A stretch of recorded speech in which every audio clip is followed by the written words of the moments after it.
Souviendez-vous, en 2019, j'avais fait une vidéo sur l'année record de l'industrie des jeux vidéo qui a atteint les 120 milliards de dollars de recettes. On critique souvent l'industrie du jeu vidéo en disant ouais, les jeux vidéo c'est pour les gamins et tout ça, alors qu'en fait l'industrie vidéoludique est largement au-dessus de toutes les autres industries, que ce soit musicale, cinéma et autre chose. 2020, on s'y attendait un peu, et surtout, j'imagine que le confinement a aidé énormément, puisque la consommation de jeux vidéo a un peu explosé, et le record a été battu. On atteint désormais les 140 milliards de dollars de jeux vidéo en 2020. Et là où ça va être intéressant, il y a quelques chiffres et quelques analyses de ce côté-là. Mais avant même de voir l'article et de lire l'article, je vous invite à participer dans les commentaires en essayant d'estimer, sans tricher, qui, d'après vous, est le jeu qui a le plus rapporté cette année, ou quels sont les jeux qui ont le plus rapporté cette année. Et ça peut être rigolo par rapport à la liste des top 10 jeux les plus rentables qu'on va voir à la fin de l'article. Et il y a plein d'autres stats. Si vous aimez les stats, si vous aimez les chiffres, si vous aimez le pognon, et vous aimez les jeux vidéo, je pense que cette vidéo pourra vous intéresser.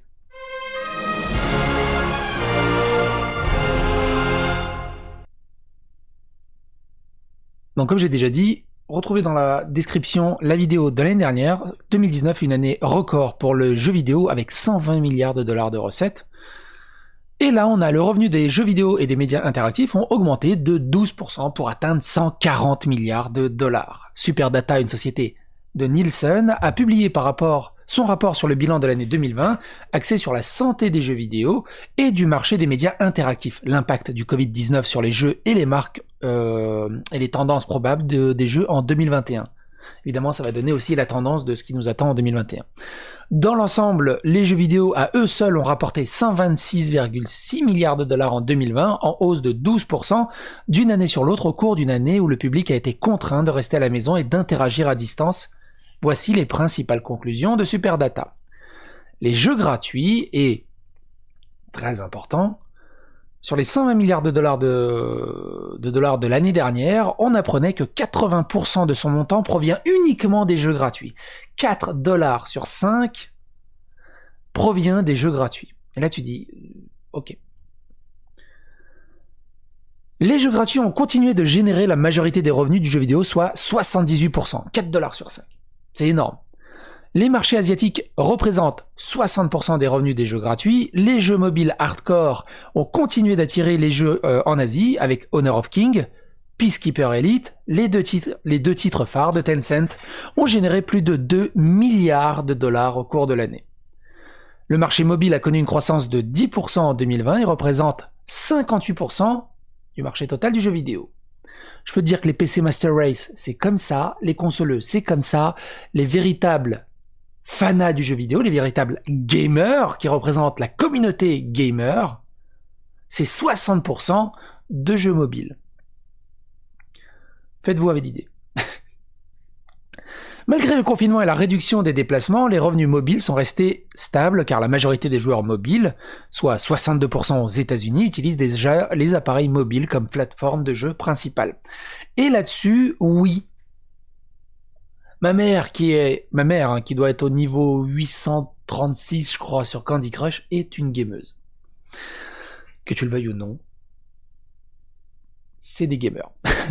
Roblox était le troisième jeu vidéo le plus rentable de 2020 et a dépassé Fortnite grâce à une forte croissance mobile. Et c'est aussi, quand tu regardes les jeux vidéo, on a ce spectre des jeux vidéo qui nous concerne pour notre génération.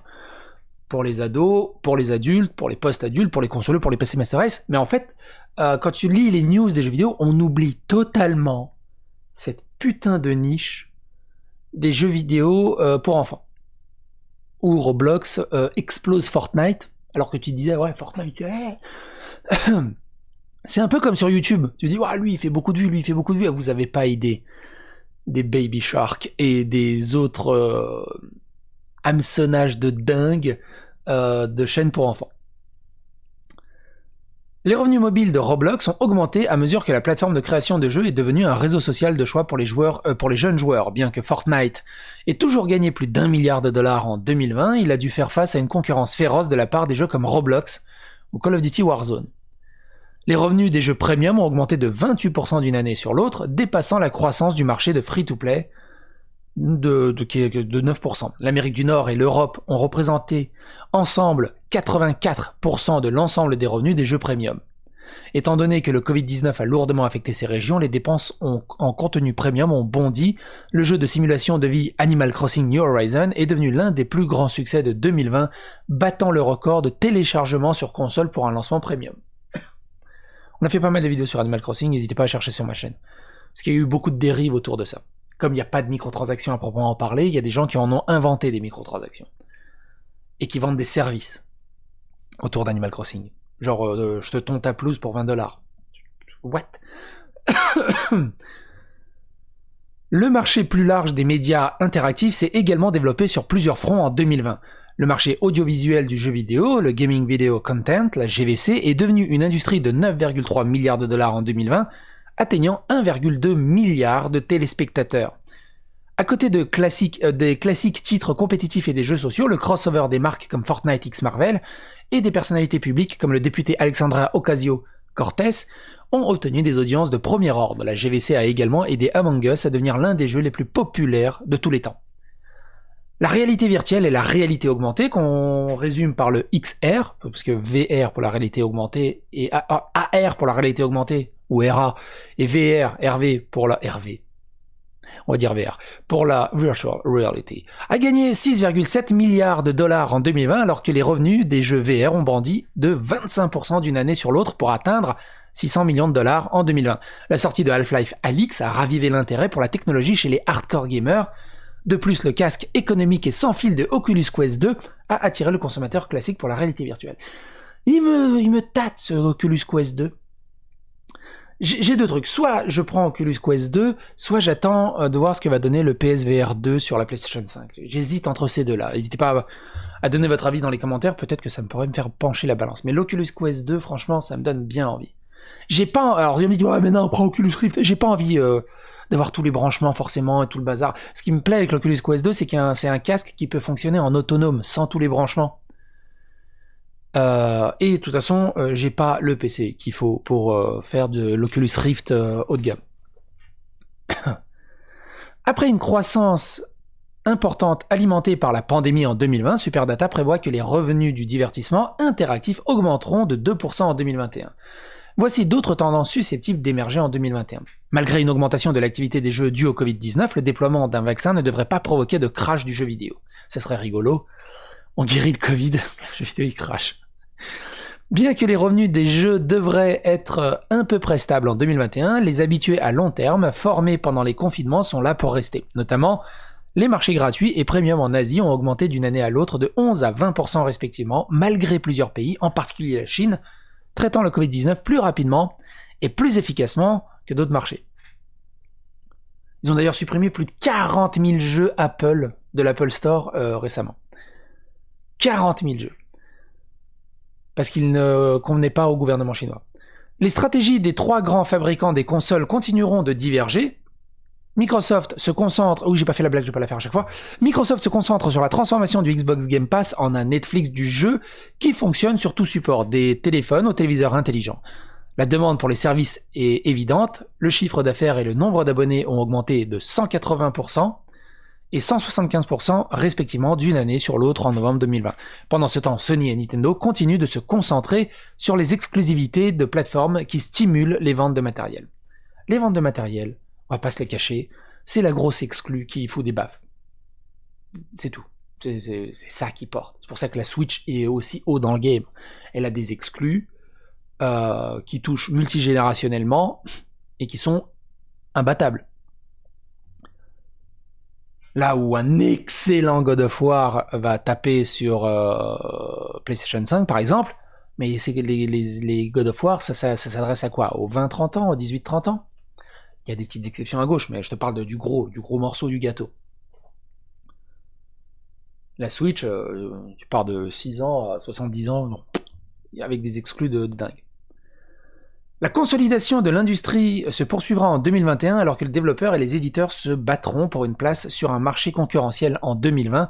Les acquisitions annoncées incluaient ZeniMax Media, Bethesda, qui a été racheté pour 3 milliards, je crois, il me semble. J'avais fait une vidéo dessus par Microsoft.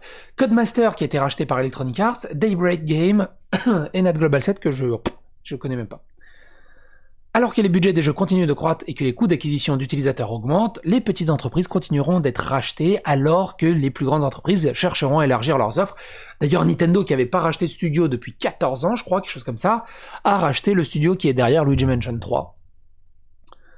C'est une première acquisition assez notable de ce côté-là. Et donc, les 10 jeux vidéo qui ont rapporté le plus d'argent, et sans déconner, combien vous en connaissez ? Honor of King, je connais pas, 2,5 milliards de dollars. Peacekeeper Elite, je connais pas, 2,3 milliards de dollars. Roblox, 2,3 milliards de dollars. Free Fire, qui est une espèce de Fortnite, je crois, je l'avais testé. 2, je voulais voir. Je voulais voir pourquoi il domine autant le game au-delà des Fortnite, des PUBG, des Call of Duty Warzone. Free Fire, plus de 2 milliards de dollars. J'ai joué 10 minutes, je fais c'est pas pour moi. Pokémon Go, qui arrive que 5ème, avec que 1,90 milliards de dollars, 900 milliards de dollars. 1,900 milliards de dollars. League of Legends. Je pensais pas qu'il était aussi haut dans le game. League of Legends, il est vieux ce jeu, mine de rien. Il est toujours dans le game avec 1,75 milliards de dollars. Candy Crush Saga n'est que 7ème avec 1,45 milliards de dollars. Gardenscape New Acre. Gardenscape. Gardenscape. 1,43 milliard de dollars et Dungeon Fighter Online, que je connais pas non plus, 1,41 milliard de dollars.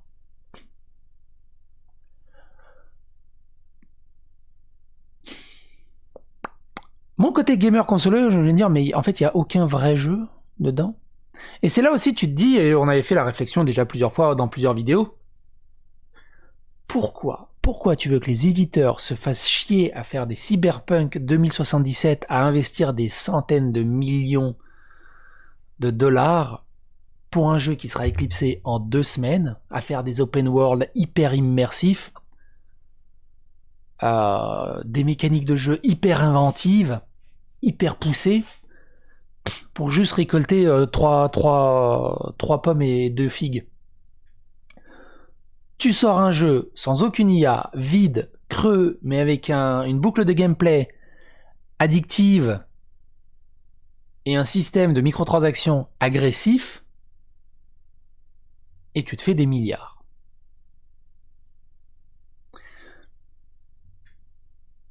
Et surtout un Candy Crush Saga ou Gardenscape ou même d'autres petits jeux de ce genre-là, il n'y a pas besoin d'un développement de dingue non plus, hein. Ça se fait avec une petite équipe. Et tu dis, voilà, c'est ça, et pourquoi il se ferait chier à embaucher 3000 techniciens, 3000 développeurs pour la suite. Donc, faut s'estimer heureux qu'on ait encore des vrais jeux sur ce côté-là. Évidemment, comme vous avez vu en bas, vous pouvez télécharger l'infographie intégrale de ce review. Oh putain, faut s'inscrire. Bon, je vais m'inscrire, je regarderai ça plus en détail. Mais il y a aussi plusieurs stats. J'avais téléchargé la dernière fois les stats. Il y a des stats beaucoup plus pertinentes et beaucoup plus détaillées que je vous invite à regarder. Notamment, vous voyez ici, on voit la part des jeux digitales. On aperçoit, d'ailleurs, vous ne le voyez pas, mais on aperçoit dans ce slide qui peut être très intéressant. Mais après, si tu prends ce slide, tu peux faire quasiment une vidéo par thématique, tellement c'est intéressant. Et on voit que c'est les mobiles qui prennent 70 milliards de dollars. Le PC rapporte 33 milliards de dollars. Les consoles, 20 milliards de dollars. Oui, les PC Master Race, vous rapportez plus de fric que les consoles, presque 2 fois plus de fric que les consoles. Bravo. Mais là, ce qui est assez intéressant, c'est la VR qui rapporte 7 milliards de dollars. La VR est un marché en pleine expansion. Et avec la PSVR 2 qui arrive et l'Oculus Quest 2, pour moi, ça va encore grandir, ça va encore se démocratiser de ce côté-là. Bref. Sur ce, les amis, n'hésitez pas à donner vos avis, n'hésitez pas à regarder ça plus en détail. On se retrouve pour d'autres vidéos prochainement. N'hésitez pas à vous abonner, à liker, à clocher, à partager sur les réseaux sociaux afin que vous citez l'algorithme de YouTube. Bisous.